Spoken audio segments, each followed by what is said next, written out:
and welcome to Frankly Speaking here on WYDC TV Big Fox.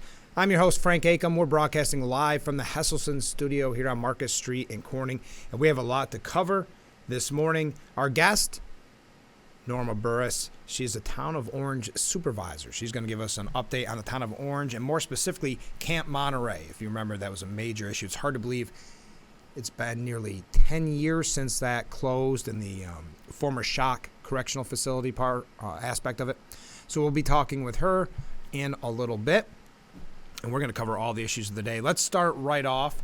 This one of the big topics, the kind of speculation of why or what Fox News is going to do. Of course, there's the look into why was Tucker released when he was so popular. We're not going to get into that because I don't think anybody really knows. I think we will, well, not anybody in the media, behind the scenes perhaps. But maybe we'll find out more about that in the future. But they're asking the question now, what is Fox News going to do? If you recall with O'Reilly, when O'Reilly left, the ended up replacement being Tucker, but I think there was some in between there, proved to be successful. So right now they're behind the scenes with the way I'm reading it, with, again, people that are anonymous sources saying they have no real, sorry, I got a frog in my throat, no real options, no real, nobody in the bullpen. Let's put it that way. I was trying to think of a fancier term, but nobody in the bullpen that could take that spot and lead to the ratings that maybe Tucker did, which I was surprised to learn that Tucker had been on 6 years. That seems like a long time. So Fox News looking for a replacement according to the headlines. That may be a good time for me to put up my contact information. There you go. You can always reach out to me there for any. I say that jokingly, but for any of the things that we cover throughout this morning or any morning, or if you have any suggestions for the program, any guest suggestions, please reach out there. And as I always say, we've been receiving some really good texts and emails, and I really do appreciate that. So we are going to talk about the presidential election. Yes, I know it's end of April, but because of yesterday's announcement by President Biden that he is running for re-election, there is a lot of fun media stories already dealing with that, meaning fun if you're a political nerdy person like myself. Former President Trump weighing in on what he thinks of this campaign, what he thinks about his own campaign, and there's some very interesting stories coming out there. Also, we'll be talking about the New York State budget, which we're told every day it keeps getting closer and closer to being finalized, and then you find out there's another hitch. There's another sticking point. So we'll talk about that when we come back. Stay with us. This is Frankly Speaking here on WYDC TV. Big Fox. We'll be right back.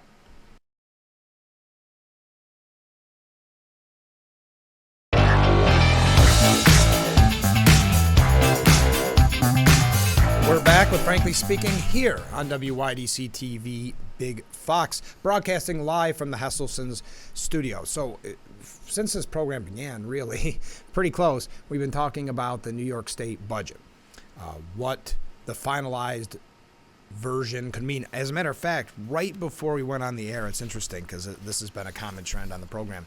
This group, Raise Up New York, is pushing for higher minimum wage. It sounds like they came up with a deal of $17, but every time that's been proposed, or every time we hear that, this group, Raise Up New York, will say, we don't want your pennies, $17. We don't want your pennies. Then they were saying they want $21.25 an hour. Now, because maybe they've read the writing on the wall, they're now saying, okay, anything short of $20 an hour will leave New Yorkers behind. I received this email. I'm not sure how I got on their media advisory list. I'm grateful for it. It's interesting to read what they have to say. Pushing for, again, now it says $21.25, but anything short of $20 will leave New Yorkers behind.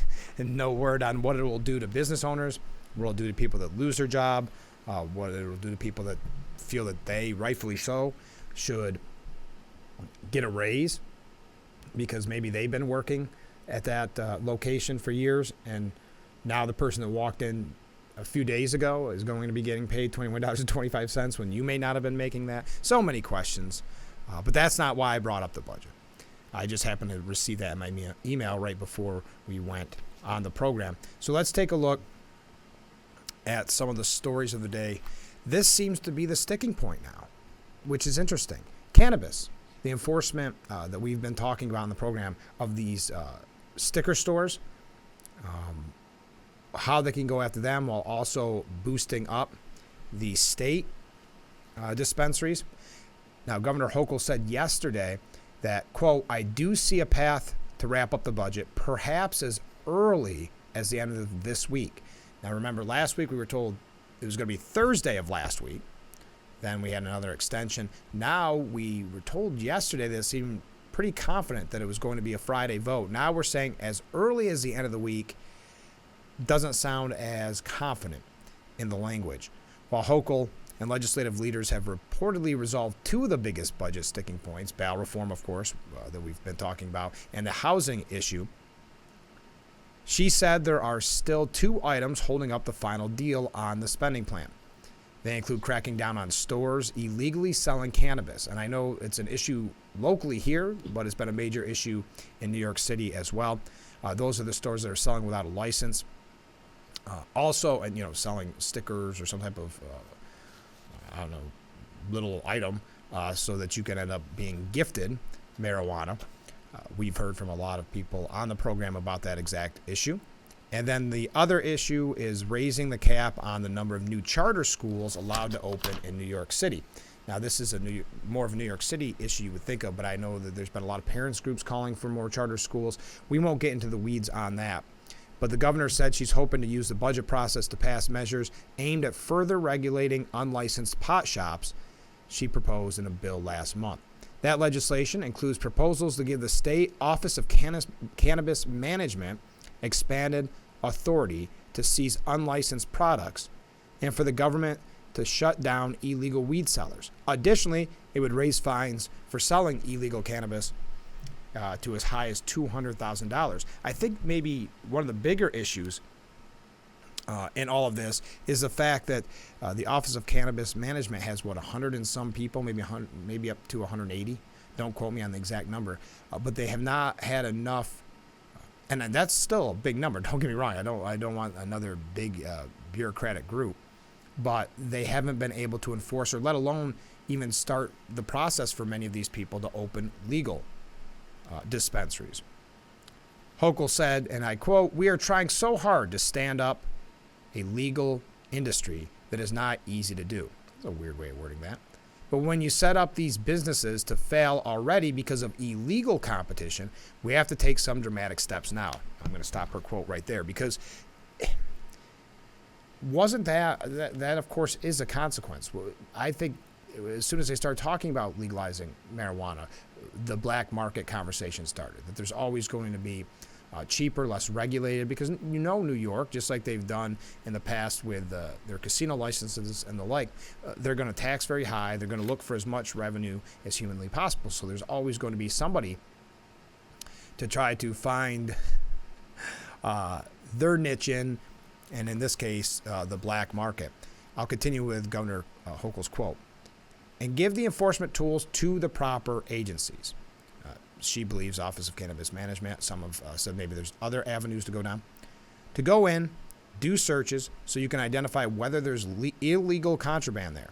And then to take steps to shut them down or to have fines and to get them on the path to legal activity. Legal activity. So to allow them to go through the process, because wouldn't that be interesting if they've got arrested for selling weed illegally? And I don't know if it'd be an actual arrest, but if that's the avenue they went down, and then you see that the legal dispensaries in the state, the people looking for licenses there, you actually got bonus points, for lack of a better word. You got put to the front of the line if in the past you've been arrested for illegal marijuana sales. So kind of a mixed message there. I realize we have to take a break because we have in just a moment Norma Burris coming up on the program. She's a Town of Orange supervisor, so you want to stay right there. This is Frankly Speaking on WYDC TV. Big Fox, we'll be right back.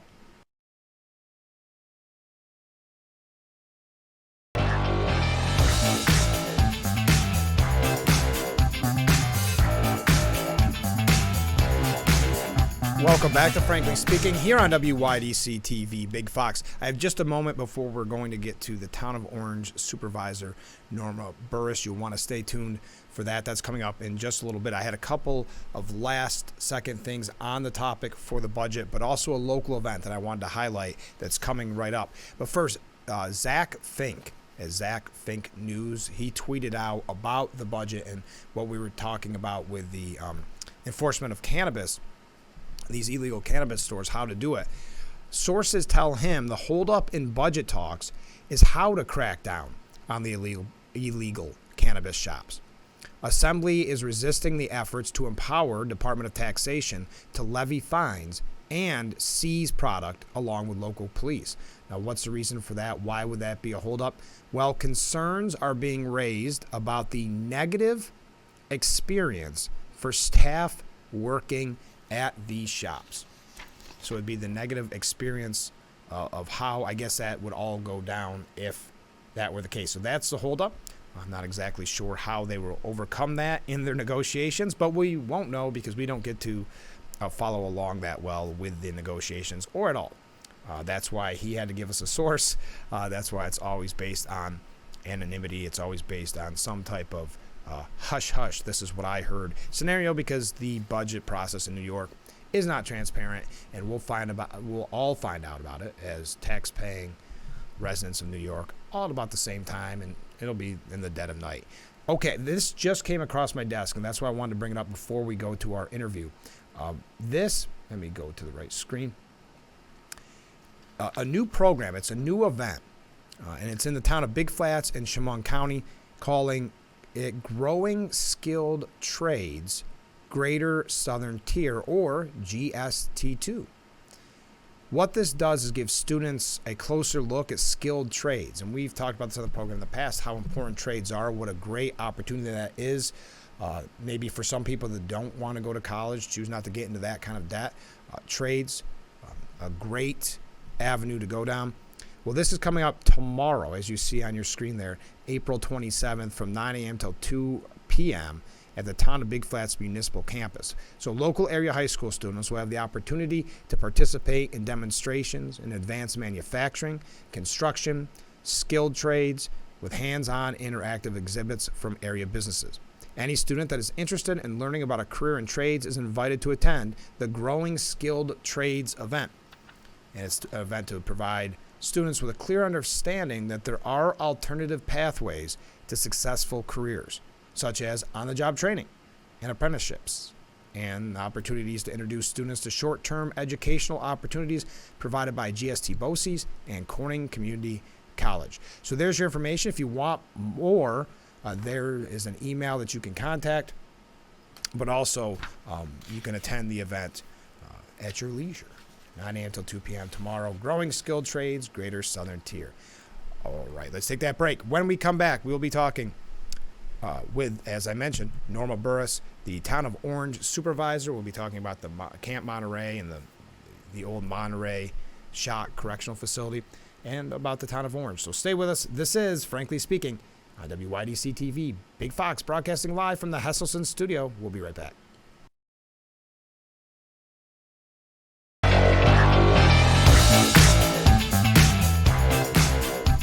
Welcome back to Frankly Speaking here on WYDC TV Big Fox. This is the M.A. Neal Financial Services section of our program. And joining me this morning, the Town of Orange Supervisor, Norma Burris. Thanks so much for being on the program. Thank you for inviting me, Frank. Yes, I'm excited to be here. Oh, anytime. You know, I remember back in the day, Assemblyman Phil Palmisano and I used to talk a lot on the radio about the Shock Correctional Facility, and when they were talking about closing it down and how bad that would be for the community, and really fiscally wrong-headed from a state standpoint, right? Exactly. What did it mean to you in the town, and what are you dealing with now because of the closure of Camp Monterey? Well, first and foremost is the people at the camp used to march right past my house. Mm-hmm. They also would clean up our cemeteries. They would clean up our roadways. Right. So now that burden is on the town itself. We have to hire someone to do the cemeteries. We have to hire somebody to clean up the roadways. Our road crews, like anybody else, are overburdened. Mm-hmm. And we lost 124 jobs. Wow. Many of those people live right in the town still. And they talk about when they worked there and how great it was. But so that's gone. Mm-hmm. The tax base that we generated from there, that's gone. And since 2014, it's been empty. And you think about just the jobs alone, not what that means for the whole economy in the town of Orange. Well, when people lose their jobs, they lose their income. When they lose their income, then it's a burden on everybody. It's a burden on their families because they worry about them. Some of the people were a little bit older, but there were also some that were relocated. So that means we lost people who lived in our town. They had to move Right. to other facilities. Those who stayed just either had to retire or try to find something else that they were qualified for. Right. Many people just weren't able to. That's a shame. I'm going to have you push that mic a little bit closer to me. That's on my way. Yep, I'm sorry. I had you put it there too close. But let's talk about Camp Monterey. I know we're familiar with it, and it's been a major issue for a while, but there may be some that are tuned in that aren't familiar with the former Shock Correctional Facility. So it used to be a place where those who were maybe going to go to prison, they had an opportunity. It was sort of like a second chance. But it was sort of like a military facility where they had to go through a boot camp type thing. And if they stayed, I think it lasted maybe 18 months. If they made it through, they were it was sort of like being let out of jail free. Okay. You know, they went through this, and it's hard. It was hard to I get through remember there. that. Very few people didn't stay. Very few people didn't make it. So they chose the right people. They went on to great success afterwards. So it was a great facility. And like I said, it helped their community. I know people who worked there. They enjoyed working there. I've been up there, and there are slogans all over the place, and it's all like, we can do this sort of thing, very encouraging Right. to them. But when it was gone, nobody has been able to purchase that property.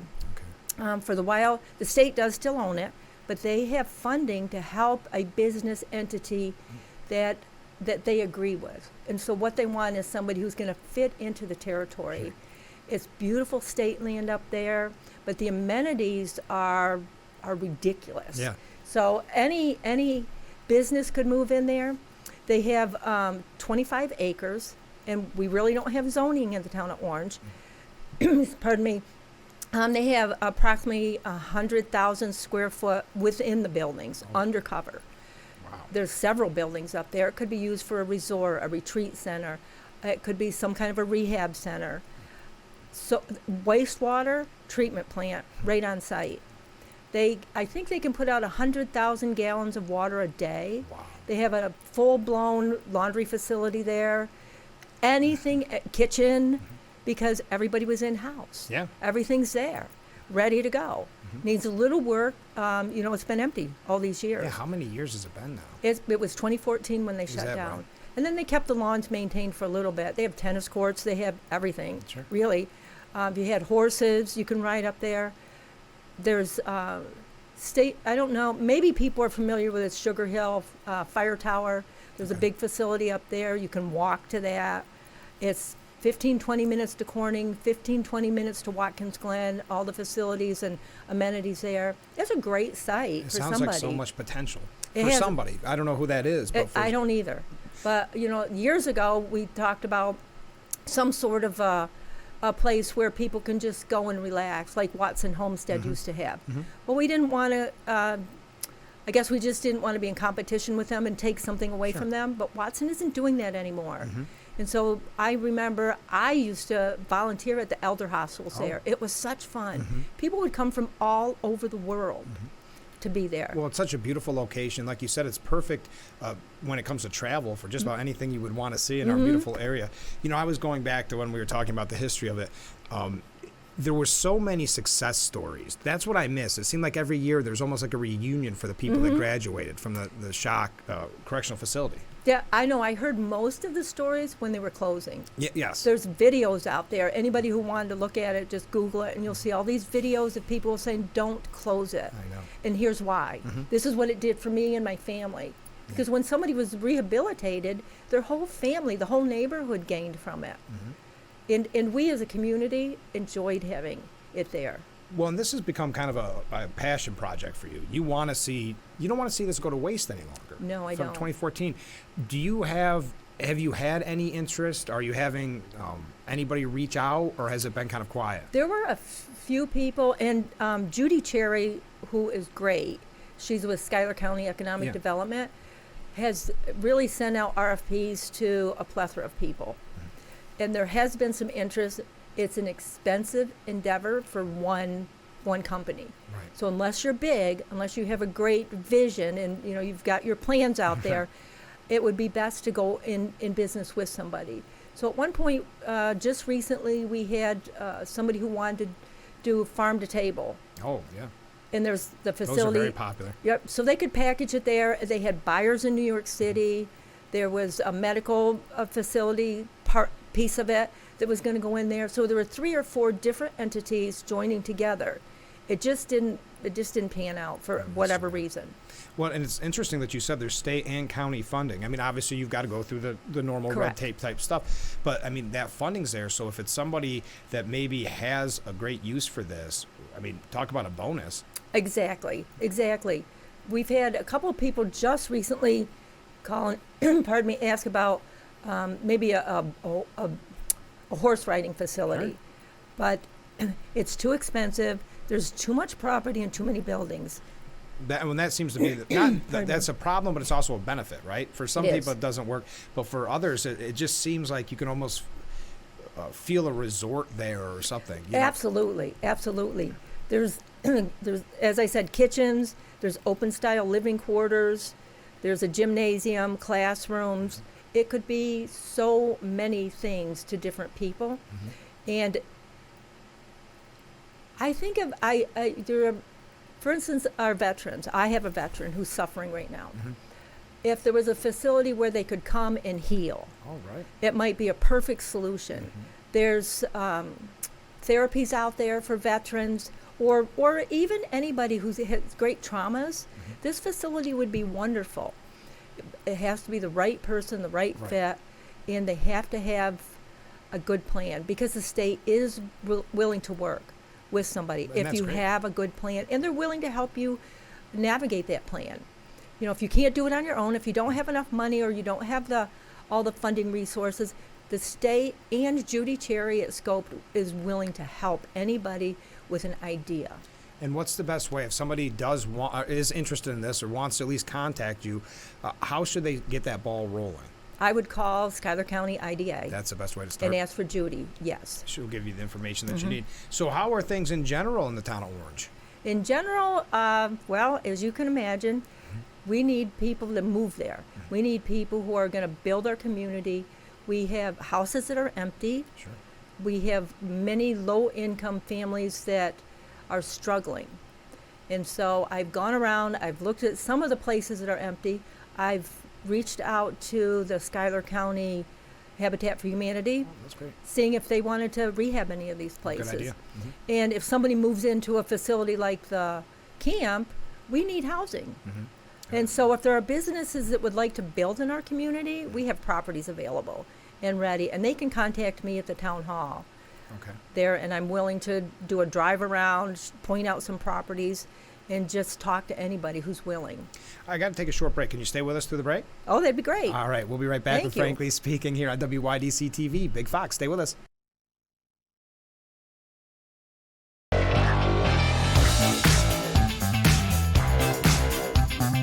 Welcome back to Frankly Speaking here on WYDC TV Big Fox. This is the M.A. Neal Financial Services section of our program, and we are being joined by the Town of Orange Supervisor, Norma Burris. Thanks again for staying with us during the break, for heaven's sakes. I'm keeping you long, but I have so many more questions about the Town of Orange and going back to Camp Monterey. So what do you have some things going on in the background in the Town of Orange? In the town of Orange, we are just awarded a grant to put together a brand new comprehensive plan. Oh, great. And so we're looking for people who are interested in being on a committee. What we want to do is go around all the roads in the town and kind of get an idea where our waterways are, where we are surrounded by state forests. We have, I think, between 51 and 53% state forest in our community. Oh, wow. And so there are a lot of places that people could come and hike, and some of them for hiking, some is for horseback riding, a few are for trail riding, like ATV sort of thing. But I'm interested in getting help with that. We're also trying to fit together a planning board. Okay. They're just getting started and could use a little direction, so anybody interested in that. I recently sent out a townwide letter letting everybody know that we're trying to clean up the town a little bit. We've had some people who have just sort of got a little lackadaisy, I guess. And, I know that people who aren't physically able, can call and reach out and ask for help. Oh, okay. Maybe we can get some people together. We're trying to build community out here. Get people together who are willing to say, let's take a Saturday and help this person. And so anybody who needs help, call the Town Orange and we'll see what we can do to help you out. But we're trying to make it a better, more pleasant place to live. We want families to come back. We want young people to come back. We had actually an exciting meeting. I thought it was exciting. Scope put on their annual meeting, and they invited seniors to that's come cool. and just sit at a table with legislators and supervisors. We were able to ask these young people, what is bringing you back to town? What's keeping you from coming back? Right. The answers were incredible. The young people had really thoughtful answers to the questions, and they didn't know ahead of time. These were spur of the moment. No kidding. So we are taking that information and trying to make our community one they want to come back to. How long is the time frame on the comprehensive plan? Is that anything in the works yet, or you're just at the beginning No, stages? because when you win a grant, you get the notification. Once Okay. you get the notification, you sort of start trying to put things together, but you don't have the money yet. Oh, that's and a good we're point. working with Yeah. Southern Tier Central. Okay. Chelsea is helping us with that, and they're going to be the ones that are spearheading and sort of compiling everything. Okay. But we need extra feet on the ground Yeah. in that sort of thing. I've never done it before, so I'm excited. Yeah. Yeah. And I know that you have elections coming up too. We do have elections, and I'm running for supervisor again. Okay. I'd like to get Good luck. reelected. Okay. Yes. Good. My deputy, Marianne Freebush, she's also running for reelection. Okay. I think that we work well together. Okay. We both have a vision for this town, and we want to see it prosper. She's got a senior who's going off to, I think he's going into the Marines Oh, wow. soon, so she's going to have more time on her hands to help with these things. Yeah. It's important that we build community and that everybody's a part of it. Mm-hmm. But reelection, it's hard when you do something for 2 years. Yeah. You're just getting your feet underneath you. Mm-hmm. And I like how you keep bringing up community, because we talk about that a lot on the program, that we want, this is all about the community, whatever community is, in this case, the town of Orange, but throughout our area, because so many people are leaving the state in droves. are. And when you have smaller communities, it affects them even more. Because you got, like you said, you have more land than people. Right? I We do. So it's nice that you're getting the community involved, and it's nice that you keep speaking out on that, because that seems like, again, to use the term I used in the beginning, but that seems something that you're passionate about. I am extremely passionate. I had 3 children. I have 8 grandchildren. 2 of my children moved out of the area. Why? They needed work. Yeah. They needed jobs that fit them. They wanted their children to be brought up in places where there were activities. There were potential for them to be able to be hired at places that were going to be long-term. It wasn't going to be a seasonal thing. It wasn't going to be... We have a lot of seasonal things here, which is great for young people in school, in high school. But we need long-term employment here. And with that comes housing. Yes. And so I think I've been through 4 code enforcement officers this year. Oh, wow. It's hard to keep them. I was borrowing them from other towns. But I started taking the classes because I said, if I'm responsible for this community, I need to be proactive. I need to know what our code enforcement are going through, what tools can we give them and help Right. them with, and how can we... It's not just my community, the town of Orange, but I neighbor Tyrone. I neighbor Reading and Dix. We all should look similar. We're all rural communities. We love our farmlands. We love our farmers. Right. But we course. want people to drive through and say, this looks nice. I'd like to live here. Yeah. And that goes back to what we started the conversation with. I want to just wrap up with that, and that's Camp Monterey, because off the air we were talking about, there's so many positives to Camp Monterey that we even forgot to mention all of them, but there's so much potential here, whether it's based on location, they're so close to the races, they're so close to the wineries that we were talking about, but just how much this is, like you said, people lived at this facility, so there's a lot of potential here for the right person. Absolutely. I didn't mention that it even has its own helipad. Yeah. And Yeah. so, when we're talking medical, there's a helicopter pad right there. If we're talking businesses and they want to fly in people corporately, there's a helicopter Right. pad right there. There's currently not a bus system. However, I've been talking to Schuyler County Transit at ARC, who also is Wendy Shutters. She also does Chemung ARC Okay. and their transit system. We're trying to get the bus to come through Monterey and connect with Steuben County at probably on Route 415, Okay. where they have the bus comes there from Yeah. Steuben. But we'd be able to get our veterans up to Bath VA. We'd be able to get shoppers, and we'd also be able to get people who want to live in the town of Orange. They want to get to the wineries. They want to get different places. They'd be able to do that. So Wendy and her crew has applied for a grant, enough money, millions of dollars, to buy a new bus, pay for a new driver, Okay.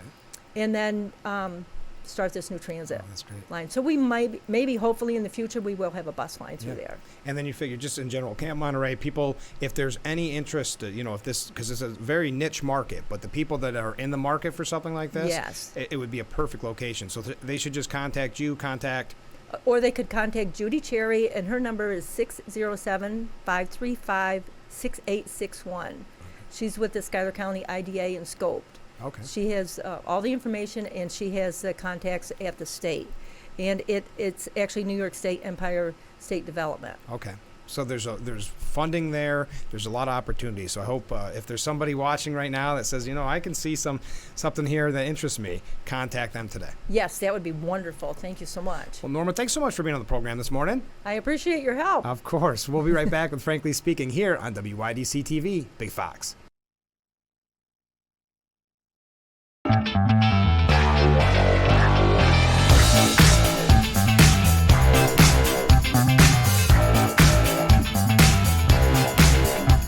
We're back with Frankly Speaking here on WYDC TV, Big Fox. Thanks again to Norma Burris for being our guest. She is a supervisor for the town of Orange. Before we spoke with Norma, we were talking about the New York State budget, and I want to wrap up that discussion. There's just a few last-minute things to respond to, which, by the way, one of those things, we received a text at that time when we were talking about it. This is from a viewer. Giving people that have been arrested for cannabis sales preference for getting licensed for a dispensary is about as brilliant as having poor credit score people give them better loan rates. Go Dems. That's from a point that we brought up yesterday, that under Biden's proposal, if you have a poor credit rating, you will actually do better than someone with a good credit rating.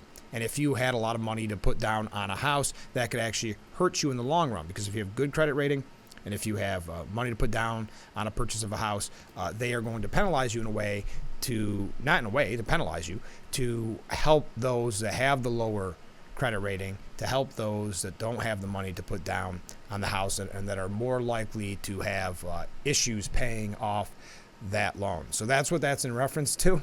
Now let's go to the budget, because cannabis is what we're learning is a very big sticking point on how to enforce these illegal pot shops, how to penalize them in some way. And what we're learning from behind the scenes, again, anonymous sources, so take it with a grain of salt, but saying they're concerned that if police are involved or if some type of agency has to go in, it could negatively affect the employees or the staff at that place. That seems like that could be a tough. What isn't going to negatively affect a staff member if they're getting busted for something illegal? I'm confused by that. So I don't know what the answer for that is what I'm trying to say in negotiations. I'm not sure how they overcome that hurdle.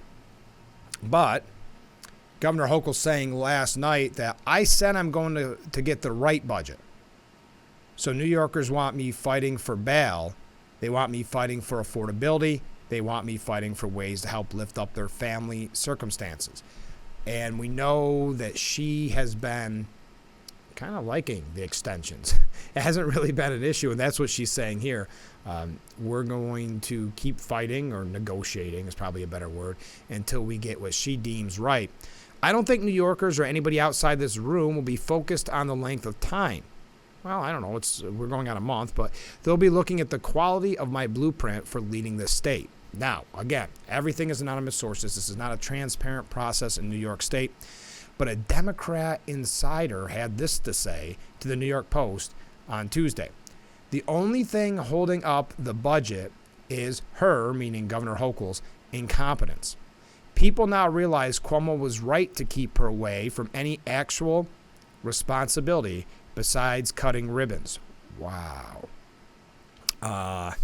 Those are some strong words. Now, we've heard complaints that she is a micromanager. We hear that at the last minute she'll put something else in, that maybe she's decided to become a pet project that day. So that could be one of the reasons. And again, she does not mind the extensions and the delays in passing the budget. So why not? It works out in her favor, in her mind. These inside sources saying it's not going over as well in Albany.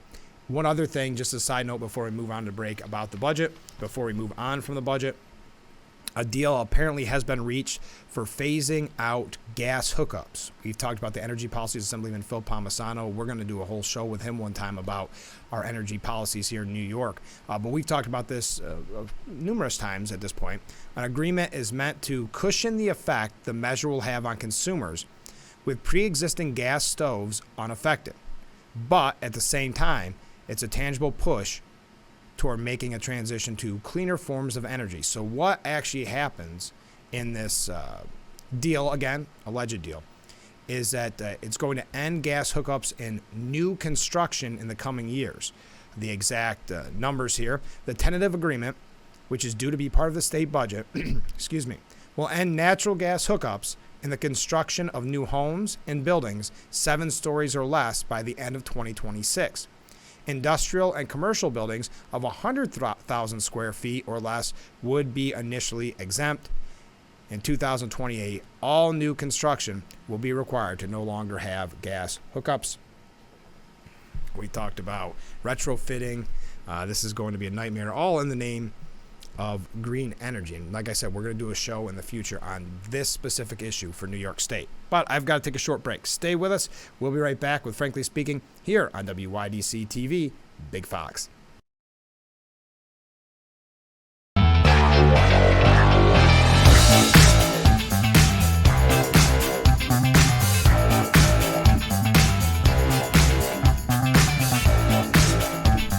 Welcome back to Frankly Speaking here on WYDC TV, Big Fox. We're going to talk about the presidential election because that is one of the major issues. I'm just trying to make sure my audio levels are good. We always have trouble, it seems like, on this break, but everything seems to be in order. I was surprised by the headline here, and I can't show it to you because of the way the computer system works with Yahoo, but Yahoo News saying elderly Biden's re-election bid renews spotlight on VP Harris.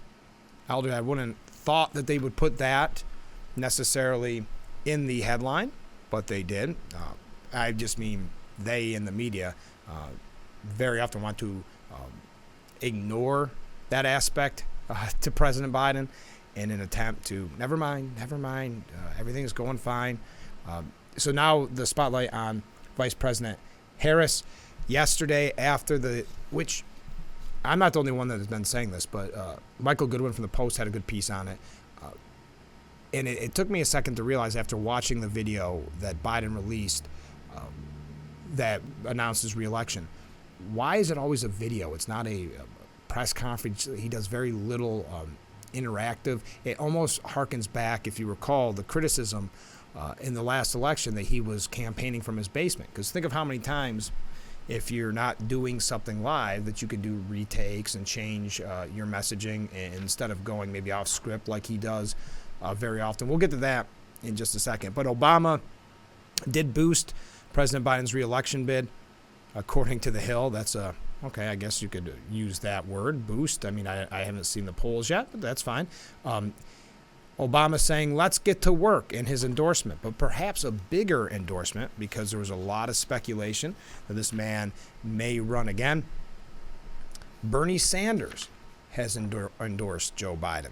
The last thing this country needs is a Donald Trump or some other right-wing demagogue who is going to try to undermine American democracy or take away a woman's right to choose or not address the crisis of gun violence or racism, sexism, or homophobia. So I'm in to do what I can to make sure that the president is reelected. Remember, I mentioned this on the program after the video was released by Biden.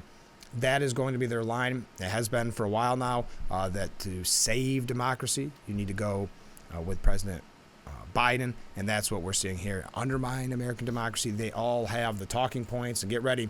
It's going to be popping up a lot. Oh, and also before we go to break, Gavin Newsom is not going to run for president. He has now endorsed Joe Biden's reelection, which is kind of surprising. Gavin Newsom definitely has delusions of grandeur, definitely wants to be in the Oval Office someday. Let's take that short break. Stay with us.